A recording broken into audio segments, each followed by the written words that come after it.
Hi, Danielle. Hi, Mel. How are you doing? I'm doing really fantastic. How about yourself?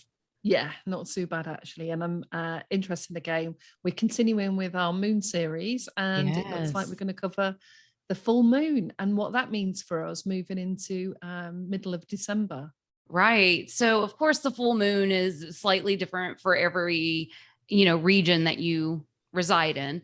So, overall, the full moon is is December 18th, but like with any moon energy, new moon and full moon energy, it can last up to 3 days. And so, think of the day before and the day after as your most potent days of this full moon energy. So, this full moon is in my biased favorite sign, Gemini. And I am really excited about this full moon because not only is this the last full moon of the year of this 2021, it's also going to be a full moon that really takes advantage of everything that you've learned through your communication, your business, and things like that for the last 6, 7 months that you've done, that you've worked through this. So this full moon is considered the cold moon. And as you had pointed out, this is from Native American cultures. And this is just traditional for obviously the cold moon. It's cold, it's December, it's cold moon. There's also a different way of looking at it. It's called the pagans follow, and it's called the morning moon. And that's, MOURNING, morning. So the reason they called that the morning moon is a time of cleansing by stopping bad habits to make one stronger to service the cold winter months ahead. This full moon again is in Gemini. So it's time to wrap up your professional projects. What have you been working on for the last 6 months? What were the goals that you set for yourself at the beginning of January in your professional life? What were the intentions that you made in June on the new moon that you can now look back and see the progress of? A lot of the beauty of Gemini is that it is an air sign and it's a communicative sign. So what has your communication style been over the past year? Have you taken note of the things that have worked for you, the things that haven't worked for you? Geminis are known to be sociable. They're dual in nature. And by that, I mean, if you were to use the tarot cards, we'd be considered the lovers. So, or the yin yang of the group. So we are both light and dark. It's a duality that Geminis walk in, and the goal of a Gemini or inside of Gemini season is to find the balance between both the light and the dark and walk it like it's a tightrope. And so Geminis are under a mutable sign, which means that it's a very flexible sign. We can see both sides of the story. The devil's advocate typically comes to mind when I think of the Gemini. Although they might agree with you fully, they're going to take on the other side just to see if you understand yourself as fully. And Mercury is the ruler of Gemini. So it's all about communication. And are we getting what we need to say across? Think throat chakra. If you have a blocked throat chakra, you might sit in silence when you need to speak up. If you have an overactive throat chakra, you might speak up when it's not your turn. Or maybe you're saying, when we think of the dark side of the zodiac, the dark side of Gemini, maybe you're too gossipy. Maybe you're spreading rumors that don't need to be spread. Perhaps you're telling secrets that you should have kept between you and that person. And so this is a really good time to think about that communication style that you're following. Are you telling everybody's business? Or are you telling nothing? And there's there's a line in between that. There's a balance in between that. And how have you been doing within your communication style? I will say that this full moon being under the sign of Gemini is going to be full of thoughts. And this is part of, I really would recommend we're looking into our other podcasts. We've had a lot of discussion about how you can master your thought process, how you can accept the thoughts for what they are and allow them to pass freely through the way you do inside of meditation, or when you're feeling into an emotion. especially if you are an air sign. That is the sign that's going to have a lot of the thought patterns that are never ending. They're not going to cease. And so you are responsible for mastering those things. You were going to be feeling a lot more scattered, I guess would be the way to put it. When your mind is full of chatter, it's hard to be focused. It's hard to have a plan and stick to it because you're working in what I call distractions. You're not working towards the goals that you've set for yourself. You're not working towards the things that need to be worked on because you're too busy being distracted by the thoughts of things that don't matter per se. And I'm not saying that the things that are heavy on your mind don't matter, but I am saying that sometimes the thoughts that the thought processes we have are purely destructive and distraction. And we are, this full moon's kind of a culmination of those things. And so if you've been doing a lot of work on your thoughts over the past 6 months, you're going to be seeing that transition really clearly. Obviously, the full moon has a tendency to bring the old stuff up for the final clearing. So don't be worried if you start falling back into older patterns in your thought processes.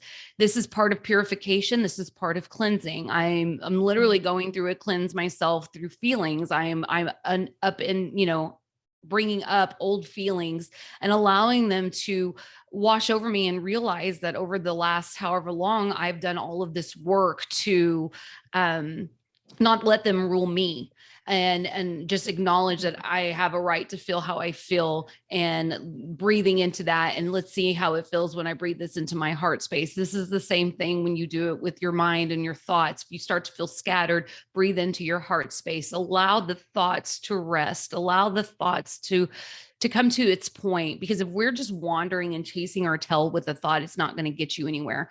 And in the middle of your thought, the moment you recognize that this is a thought pattern and I am circling the drain on this thought pattern, you can stop it. You are the master of your thoughts. You are the master of that realm. That is the realm that we can easily master if we put our mind to it, because it is the ruler of the mind. We're bringing up, this full moon's going to be about our past. So think karma, think about, what have you been paying into? Have you been feeding the white wolf, or you've been feeding the shadow wolf? And if you're going to you're going to have this full illumination, as a full moon does, the full illumination of what thoughts you've been feeding, what actions you've been feeding. And is it creating more karma for you, or is it allowing you to walk into more of a dharma existence and a more of a expression of freedom, and not an expression because you're at your wit's end? I think, one of the things, do you remember what you did in June? What your intentions were in the month of June? We were right outside of Taurus season at that point, or still in Taurus season. I remember thinking about the projects that I'm involved with and giving it planning for the next 3 months, in terms of they were just starting to get stabilized, and I'd visualized that by end of September they'd be a lot more stable, because we'd got the staff, we'd create the program, worked all the paperwork out, put all the practicalities in place, built the relationships, worked on the communication, ironed out even more of the issues. And so the stabilization actually started to occur, where now we're in the process of reviewing and thinking about what is it we've noticed. Yeah. See, so that's just perfect alignment with, what the intentions were that you set on the new moon in June. And you're able to watch your manifestations start to come into play and to see where they're landing, and have that opportunity to do almost a review. Again, we're at the end of the year. Let's do the year in review. What was working for me? What maybe did I allow myself to fall into a pattern of? What can I do differently that maybe I didn't like the result of? How can I step into this in a new way? Am I communicating effectively? Am I communicating at all? And, these are all very important questions. I will say that over the past 6 months, I've really learned how to listen to myself and to others. I had this habit as one does, of not listening to another person. And a lot of that's conditioning. I'm not here to put a lot of shame on myself in that department, because it was the people I was surrounding myself with for a long time that, of course, I didn't want their opinion. So I stopped listening. But then I meet people like you, and I recognized the conditioning I had, and that I was almost getting defensive in my listening pattern, as opposed to relaxing in and knowing that you're coming from a good space. And if I wanted to learn from anybody, it would be you. And so it's been very interesting over the last 6 months, kind of seeing how I've been ineffective in some arenas of communication, and how I've become really effective in other arenas of communication, and kind of adjusting as I go, and being able to look over this past 6 months to a year and be very proud of the work that I've done. Now, never fear anybody that hasn't been putting in the effort. It's never too late to start. Yeah. We are at the end of a cycle. We are at the end of a year-long cycle come January, December 31st into January 1st. And so that is, right now we're just closing up patterns. Now is the perfect time for us to recognize, hey, maybe this wasn't working out for me. And instead of shaming or beating ourselves up about it, or just getting into that endless cycle of self-talk that might not be positive, we can now say, well, I have new goals that I'm going to set now, because I'm recognizing where these certain things in my life didn't work for me. And maybe if I make these changes, I'll see different results. So don't fear if you've not been doing the work over the past 6 months to a year, because obviously this cycle repeats itself every year. It's part of the grand plan, and you have ample opportunity to take it upon yourself to improve in whatever arenas that you would like. And since we're focusing on communication, obviously I'm talking communication. So if you find yourself not speaking up, there's plenty of ways to clear your throat chakra. And that includes, telling people to F off, that's part of clearing. Sometimes it's what we have to do. There's, of course, we're going to be in the themes of communication. We're going to be in yin yang energy. So there's going to be this light and this dark about our thought process. And it could, we could really polarize in these, right? You're talking a dual sign and a dual moon and its full illumination. You might at one point think everything's great, everything couldn't be better, I am just so in love with my life. And then the slightest mishap and you're like, everything is the worst, I literally can't deal right now, I don't want to be a part of it. Acknowledge that this is going to be part of this full moon, and to be okay with you really stepping into hitting the boundary points on both sides of this. I imagine it as a star and you hit the boundary points of the star, or you can even imagine it something cuter like a wrestling ring, and you've hit, the, what are those things called that come across? The ring wires, or whatever those are. Yeah. And if like you think WWE wrestling and somebody pushes you against that and they bounce into it and it stretches, but it comes back, right? So you're just kind of stretching what your comfort zone is. You're stretching what the light and the dark looks like. You're opening your mind, if you will, to the wholeness that is within you. And you're not here to judge that wholeness. You're not here to judge that thought pattern. You're here to witness that thought pattern. And it's okay if it gets really skewed to the dark side. And it's okay if it gets really skewed to the light side. Just know that this is part of this full moon and what we're walking into.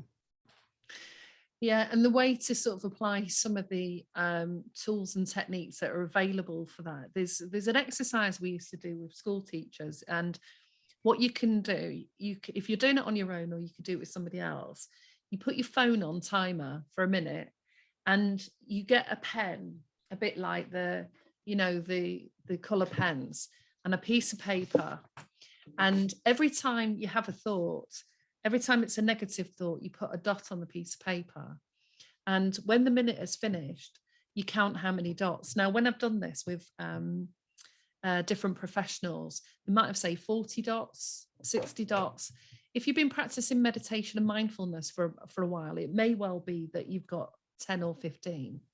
So if we'd have just done that, what you then do is you get your pen out and your calculator if it's harder to add up. So say you've done 20, Okay. You times 20, 20 in 1 minute. Yeah. And then you Okay. times 20 by 60. Ooh. So that would be 1,200 thoughts. Yeah. In 1 hour.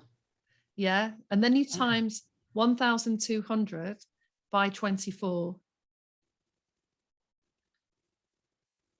And what did we come up with? Are you asking me to math? Oh, I thought you were on your phone now to know. No, I'm writing it down on a piece of paper. I'll grab that calculator. Look, this is not my Are you asking me about math? math. It's 28,800 How many? 28,000. and 800. Right. So we took the 20 thoughts that you had in that 1 minute. And if they were the negative ones, you could even do the exercise again where you put a dot on one side of the paper for the negative and a dot on the other side for the positive thoughts. And the chances are most of them were negative. If you then look at, okay, we're not awake 24 hours a day. So we could split that into 12. If we said 12 hours of the day, we've got 12,400 thoughts going through our head, and a high proportion of those are negative. Now, it doesn't take long once you start having a series of thoughts to start eliciting the stress response in the body. And as we've said in many of the podcasts that we've done, is the brain can't really tell the difference between fact and fiction, whether it's actually happening in the here and now, because the moment you start to have those thoughts. So if you've met somebody recently and you're going over a conversation you've had and it's upsetting, and like you say, those feelings are going to come up for you that you're looking at, is if you have lots of negative thoughts about that, what you're doing is constantly arousing your body and releasing the stress chemicals. So part of the review process is to be aware of what the thoughts are, and then be aware of how many of those you have, and then ask yourself whether or not having that many thoughts about anything is productive. Because if you're arousing anxiety and stress chemicals, what that does, it floods your system. Now, you can do it for short bursts of time, like you can experience stress for short bursts of time, but prolonging that will bring you, if you had a line here and that was neutral, it would bring you further down the bottom of the line in the feelings of low mood, depression, anxiety, rather than lifting you up.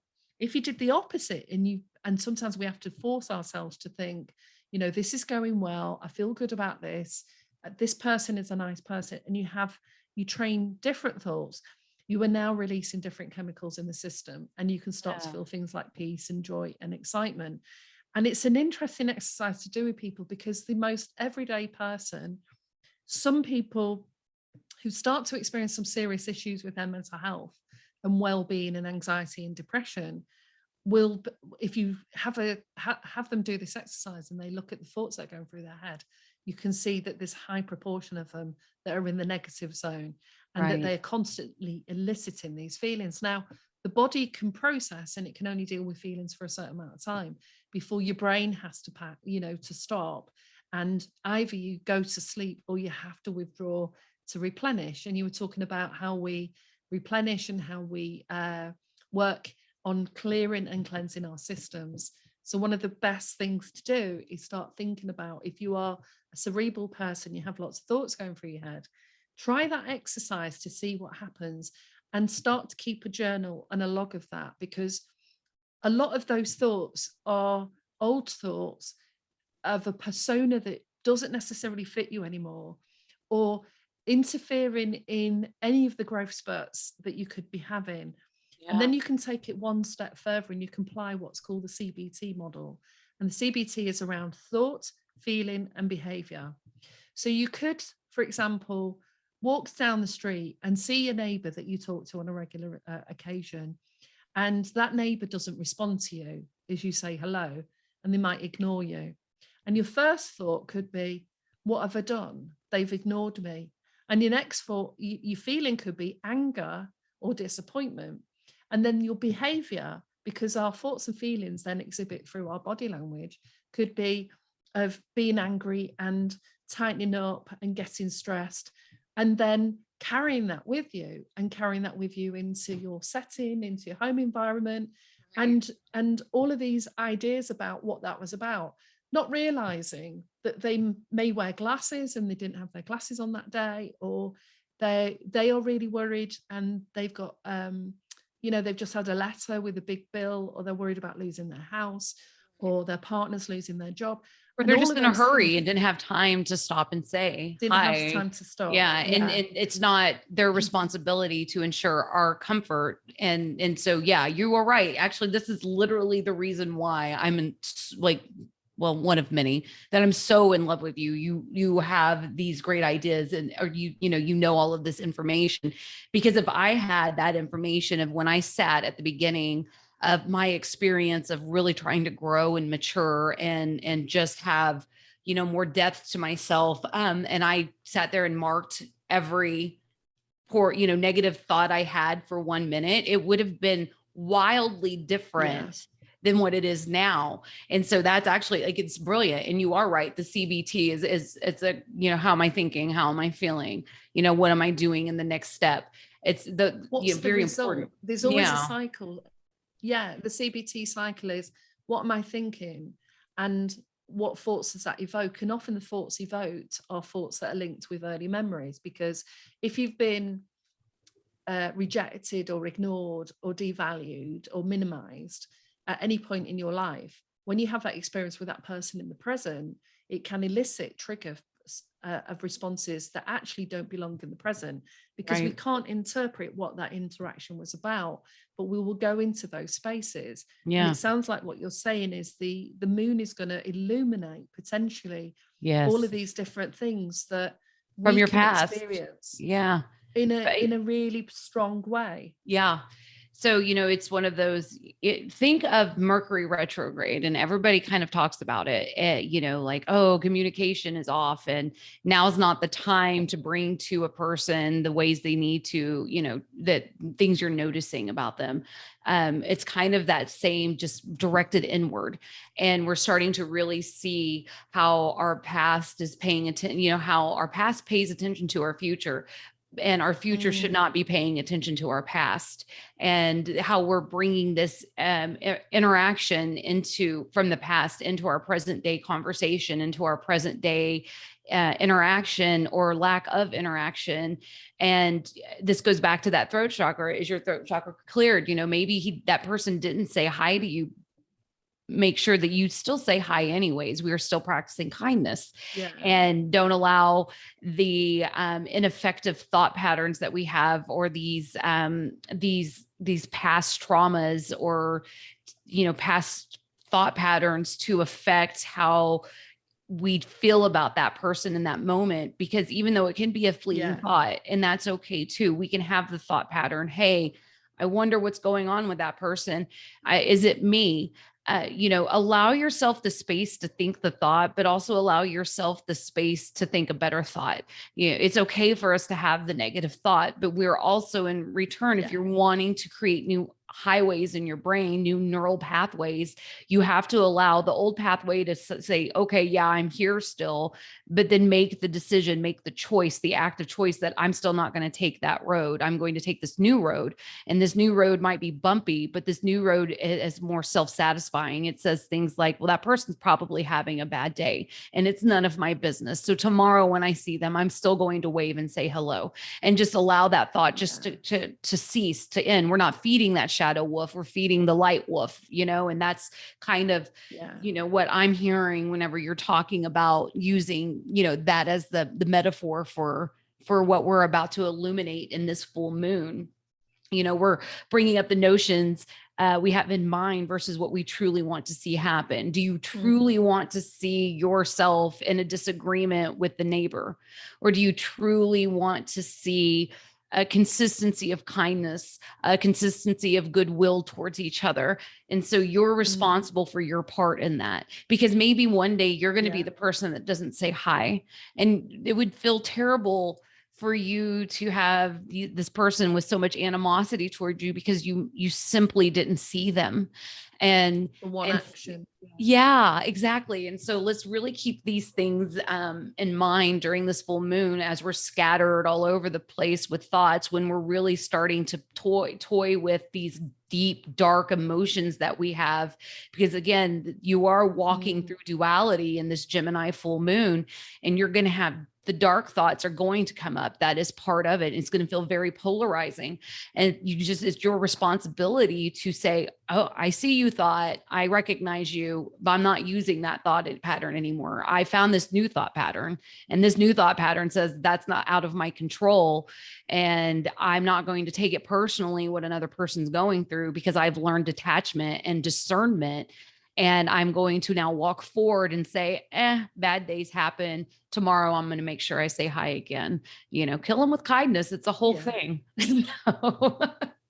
Yeah, well, compassion, it's about going into the heart center, isn't it? And considering all the options and not taking that into your immediate environment, because anything can trigger you and wind you up. And then and I've seen this a lot, in particular years ago, before more people were aware of how much we transfer and project our internal difficulties into our environment.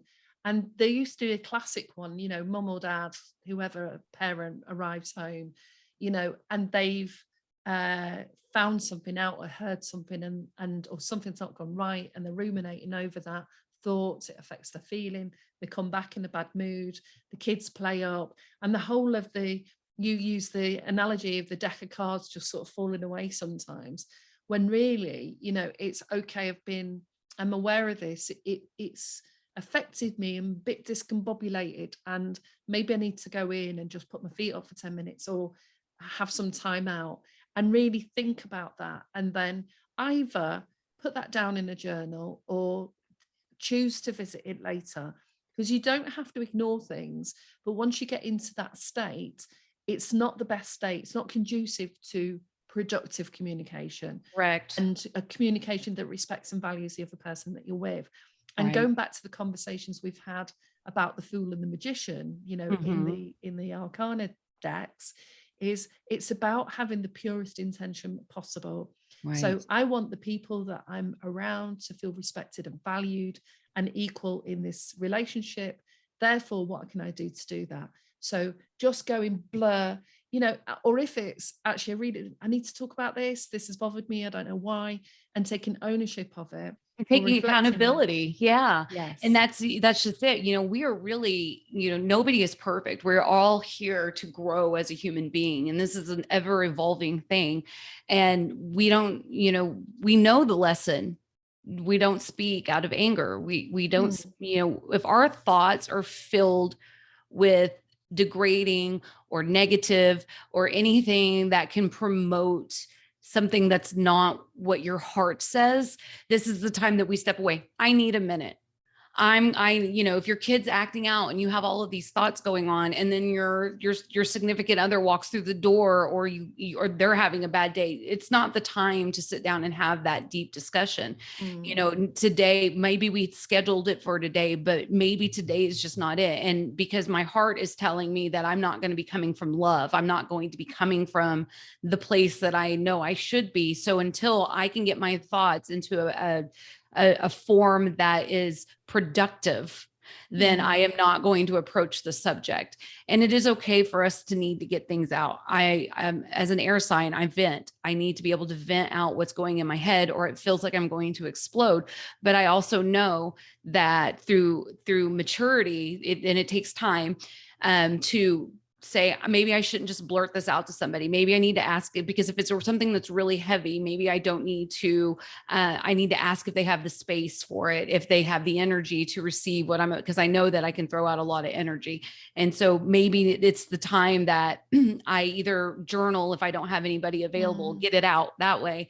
Call your trusted companion that is always there. Watch out who you call. We have our hype person. I know not to call my hype person if I really need to have something explained to me from another perspective, right? So I don't call my hype person. I call the person that's probably going to annoy the shit out of me, because they're going to be so practical in what they're saying that I'm going to be like, well, what about all of my, dramatic feelings I have, so it's just knowing they are dramatic at the time You can feel Absolutely. explosive. You can feel Yeah.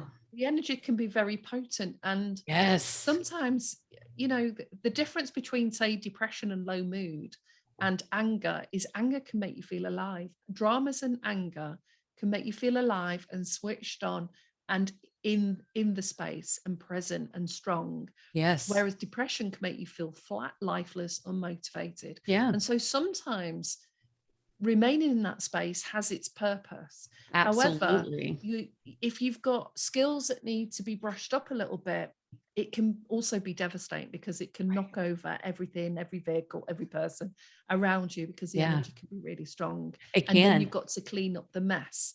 And if you've ever done that, you know that the mess afterwards is everybody's upset, and you don't really want to function like that in your life. However, like you say, we're always saying we're human, we're on a path, and different things will either knock us hard or knock us a little bit. And it's it's a bit like when you go to the gym.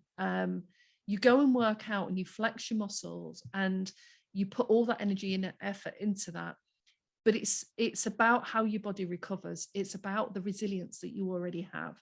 And the more that you apply the techniques from a positive intention and hold that in mind as much as you can, because when you're triggered, you're going into the base brain, you're going into the amygdala, the stress chemicals are firing off, you're pumping up.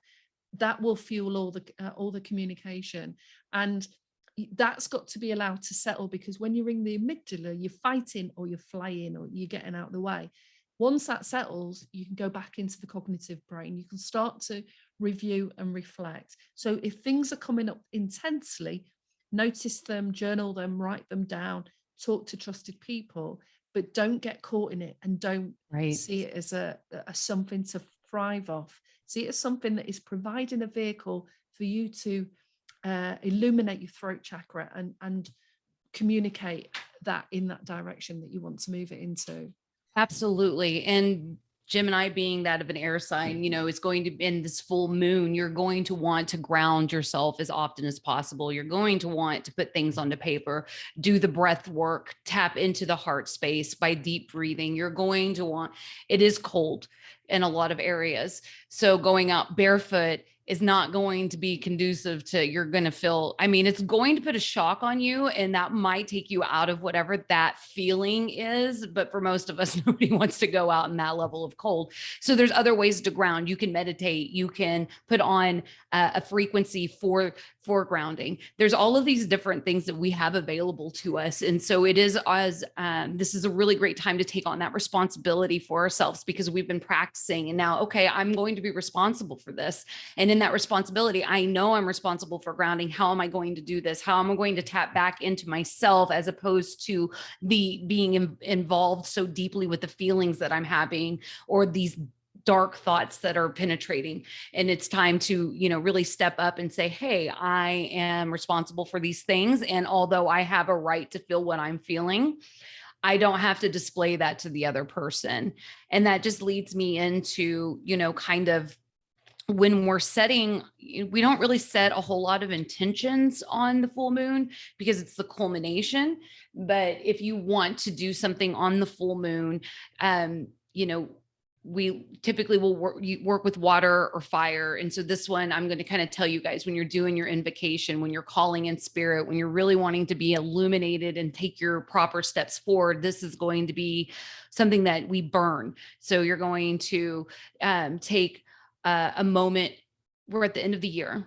And so the end of the year is all about gratitude, right? So we're going to take the time to be grateful. We're going to take the time to thank, our guides, our guardians, our angels, our ancestors. We're going to take the time to thank those in our life. We're going to take the time to thank ourselves and be grateful to the things that we've done this year, because we are deserving of knowing that pat on the back means something. You put on the gold star, you've earned it, and then write that stuff down and put it on a fire, and just let that burn into the etheric realms that we have. And the more gratitude you put out, the more gratitude is going to come back to you. And we're going to have ups and downs, and we're going to have scattered moments, and we're going to have these times where we feel ungrounded. And that's part of life. Not everything can be at the top end always. We can't be at our best at all times, or it wouldn't be our best now, would it? So what we're doing is just learning to take and flow with the ups and downs, with the polarities that we're going to walk through the duality that is the Gemini full moon, and recognize that there's nothing innately wrong with what we're thinking or what we're feeling. We're going to accept it, and then we're going to take responsibility for it and decide if this is the feeling we want to have anymore, and step forward into the direction that brings you satisfaction, as opposed to living in shame or worry, and really taking this on. And so when we do this gratitude, we're going to be able to really take note of all the good we've done this year. Because even if you've had a crap year, and a lot of people have, even if it's been just the crappiest year, you're still breathing. You're still here. You still have opportunity to make whatever change you want to make. And this is the perfect time to take into account the things that we need to be grateful for, the things that we need to be happy that is happening, the wisdom that we've accrued over the years, over the experiences that we wouldn't have known or been a part if we hadn't been a part of it. Yeah. And also review, because we're talking about some of the negative experiences that people have, but also to sit back then and review, where have you moved forward in the things that were difficult, where you struggled to communicate, where you struggled to handle what was arising for you? Where have you moved on from that? And what were the results of that? And where did the relationships improve? Where did things improve in work? Or did you feel more buoyant on those days? So celebrate the moments, or the good times, or the good days, or the good weeks, and capture that, because it's, as you say, it's the yin and yang. So it's about the balance between noticing and reviewing where you need to deploy some thinking and some reflection and some bringing that up to look at that. What's that gift that's come here to talk to me? What do I do about that? And then where have you harnessed that information, utilize that, and capture all of that down, a bit like a timeline. If you look back, December, right back, November and October and September and August and July, and go right back to the beginning and see the steps that you've taken that have got you to this point in your journey, and how much more effortless it can be, because you started to apply what felt difficult and troublesome at first. Right. And how much responses and rewards you've got from people around you, whether that is small gifts or, whatever the case is. Yeah. And if you are sitting inside of anxiety or a deeper depression, and it's really hard for you even to reach for the neutral thoughts, that is okay, because your gratitude comes in, you're still here. And you should be so proud of yourself for making it to this point. And no matter what, there's going to be ups and downs. And the deeper depression, it still will almost boomerang into a higher level. And in those moments, you can find a little more neutrality, you can find gratitude. And so really scour the thoughts, scour the timeline for the times that you did boomerang back into a higher frequency, to the times that you could have made a decision that would have done some really negative impact, and you chose differently. Because depression is very real and it's very heavy. And in the month of December, it's going to feel very alive for you, but you're still here and you are still breathing. And that is something to be grateful for. And that is something to pat yourself on the back about. And that's, so when we are in these deeper places, just recognize that there is still places to be grateful in. And if you can't find yourself to be proud of the hard work you do, know that I know what it's like to be in that place. Mel knows what it's like to be in that place. And we are so proud of you for holding on and doing what you need to do to get through every day. And the sun will rise again. And you are so deserving of doing whatever it is you need to do in this moment of survival to get yourself into thrive. And that in itself is something to be grateful for. And that's really all I have to say about this full moon. I truly hope it is as impactful for you as I know it is going to be for me. And we are so deserving of living our best lives. So here's to the end of the year full moon, and here's to the beginnings of next year. Brilliant. Thanks very much, Danielle. I look forward to the next one. Absolutely. Bye, Mel. Bye. Thanks.